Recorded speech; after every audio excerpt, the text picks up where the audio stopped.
Hello, and welcome to episode 4 of the Vampire Historian Podcast. First off, it's good to be back. I plan on getting this episode recorded in early April due to lots of scheduling issues, then about 2 weeks of various illnesses. It got pushed back a little bit, so I apologize for the delay, but here we are, and we'll be back on schedule. First off, a big thank you to all of my Kickstarter supporters, especially Patrick St. Jean, Melissa Laro, and Christine Fletcher, and all of the anonymous donors and everyone else who helped contribute.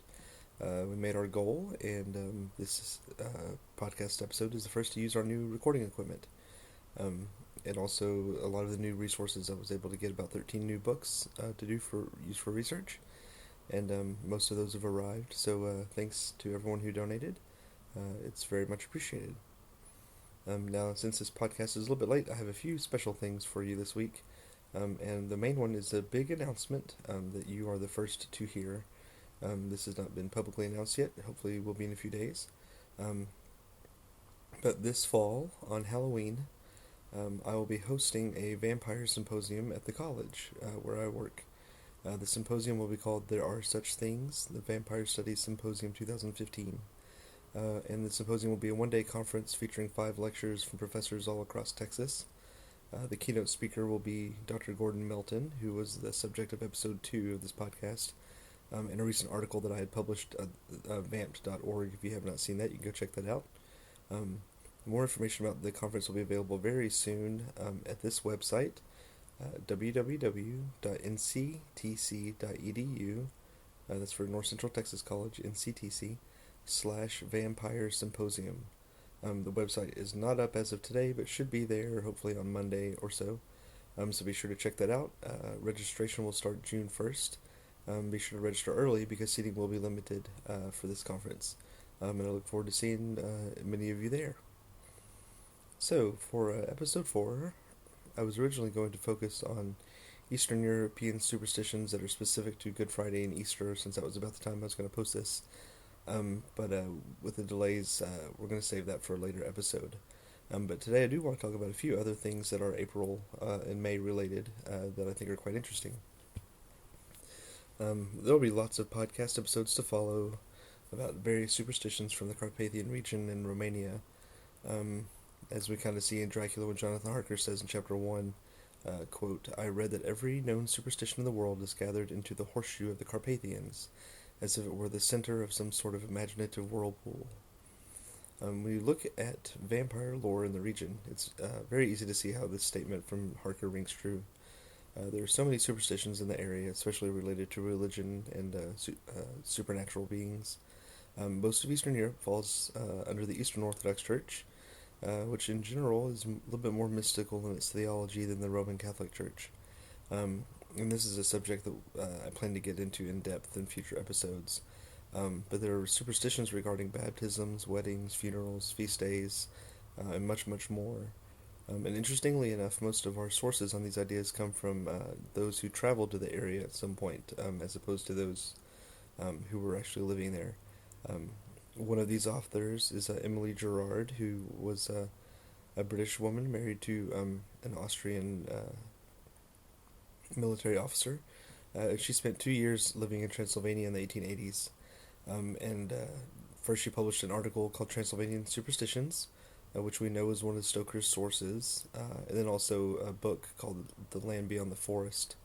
Other helpful sources, in addition to Gerard, on this kind of topic would be Barber's Vampires, Burial, and Death, which have been mentioned before, Prokowski's Vampire Lore, a book called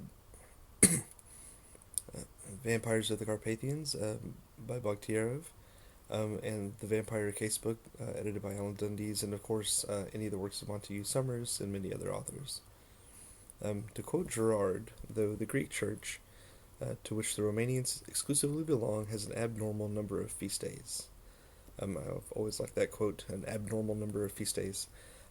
There are many superstitions associated with these major feasts, such as Christmas and Easter, but it's the Feast of St. George that seems to be the most important in regards to local superstitions. On the Gregorian calendar, the Feast of St. George, who the great martyr, some people also call the Dragon Slayer, falls on April 23rd. And many By the time of many of these early historians were writing, though, the Julian calendar was still in use in most of Eastern Europe, in the churches at least, so therefore the feast falls on May the 5th. But one of the more intriguing beliefs associated with this date in Transylvania has to do with the idea of buried treasures. And in many of the accounts that we have, we learn that the Eve of St. George's feast is a great time to find hidden treasures. It's also a night of much activity among witches and vampires and other, quote, servants of the devil. One way to find the buried treasures is to look for blue flames, a fact that Stoker used in his novel. We see mentioned by Harker when he arrives in Transylvania. And the finding of these treasures is often quite difficult. So here's an excerpt from Gerard's book on this topic, and I'll give you, basically just going to read this little paragraph here from the book now. Quote, in the night of St. George's Day, so say the legends, all these treasures begin to burn, or to speak in mystic language, to bloom in the bosom of the earth, and the light they give forth, described as a bluish flame resembling the color of lighted spirits of wine, serves to guide favored mortals into their place of concealment. The conditions to the successful raising of such a treasure are manifold and difficult of accomplishment. In the first place, it is by no means easy for a common mortal who has not been born on a Sunday, or at midday when the bells are ringing, to hit upon a treasure at all. If he does, however, catch sight of flame, such as I have described, he must quickly stick a knife through the swaddling rags of his right foot, and then throw the knife in the direction of the flame he has seen. If two people are together during this discovery, they must not on any account break silence till the treasure is removed. Neither is it allowed to fill up the hole from which anything has been taken, for that would induce a speedy death. Another important feature to be noted is that the lights seen before midnight on St. George's Day denote treasures kept by benevolent spirits, while those which appear at a later hour are unquestionably of a pernicious nature. And that's the end of the quote from the book. Very, very interesting, very specific kind of superstitions. And we see a lot of these also in Summers' works and others. And it's these kind of detailed superstitions that make Romanian folklore especially interesting. And we'll talk about many more of these in future episodes. So that's just a little bit about St. George's Day. You can read more about the activities of witches in St. George's Day and some other works like Vampires and the Carpathians and many others. But now for something else that's a little bit April related. And this came to me from Dr. Gordon Melton. And it's something I thought was very interesting, especially for those who might be interested in vampire fiction. April 2015, we saw the 200th anniversary of an extraordinary event that can be linked to the creation of the modern vampire. Mount Tambora, a large volcano in Indonesia, began erupting on April 5th in 1815, and would go down as the largest eruption in recent history. This massive event caused a global change in weather patterns that lasted well into 1816. And this was especially noticeable in places even as far as Geneva, Switzerland, where 1816 was called the year without a summer. During this time, lakes were freezing, temperatures were unusually low, and storms were very common. And this event will be known to many of our listeners here as possibly the haunted summer, for good reason. For it was at Lake Geneva in 1816 where 5 young friends were staying at the Villa Diodati during those unusual storms. And these friends, of course, were Lord Byron, his personal physician, Dr. John Polidori, Percy, and his future wife, Mary Shelley, and Mary's cousin, Claremont. Due to the excessive amounts of rain, this group famously decided to have a ghost story contest one evening. It was at this time that Mary Shelley conceived the story for Frankenstein, but for our purposes, it's also the birth of the modern literary and pop culture vampire. While Shelley was the only writer who fully developed the story, Lord Byron did begin a fragment of a vampire story this night, and this fragment was later then taken and developed by Byron's Dr. Polidori, and the character in the story was somewhat based on Byron himself.